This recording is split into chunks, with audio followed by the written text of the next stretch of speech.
નમસ્કાર, મારું નામ મૈત્રી ગામિત છે. આજે હું તમને એક વાર્તા કરીશ. વાર્તાનું નામ છે હોશિયાર કોણ. એક મોટું જંગલ હતું. જંગલનો રાજા સિંહ જાતે શિકાર કરે, ભરપેટ જમે, બાકી વધ્યું હોય એ એક શિયાળ ખાય. શિયાળને પણ ખૂબ મજા આવી ગઈ હતી.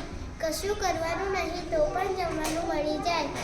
સિંહ ઘડો થઈ ગયો. હવે જાતે શિકાર કરીને ખાવા જેટલી શક્તિ જ ન હતી. સિંહ અને શિયાળ 3-4 દિવસથી ભૂખ્યા હતા. શિયાળે એક દિવસ જોયું તો દૂરથી એક સસલો આવતો હતો. શિયાળે સિંહને સમજાવ્યું કે તમે થોડી વાર મરવાનું નાટક કરો તો સસલાનો શિકાર થાય એમ છે.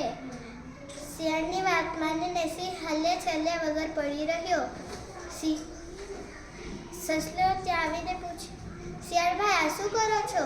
શિયાળભાઈ બોલ્યા, દેખ સિંહ રાજા મરી ગયા છે, તું પણ અહીં આવ અને મને મદદ કર. સસલો મનમાં વિચારે, સિંહ મરી જાય તો એનું શરીર અક્કર થઈ જાય, પૂંછડી તો હલે હો. એ વાત સાંભળી એટલે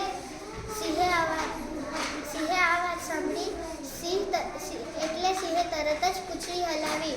તે જોઈ સસલો ત્યાંથી ભાગ્યો. ઠેકમ ઠેક ઠેકમ ઠેક. સરસ.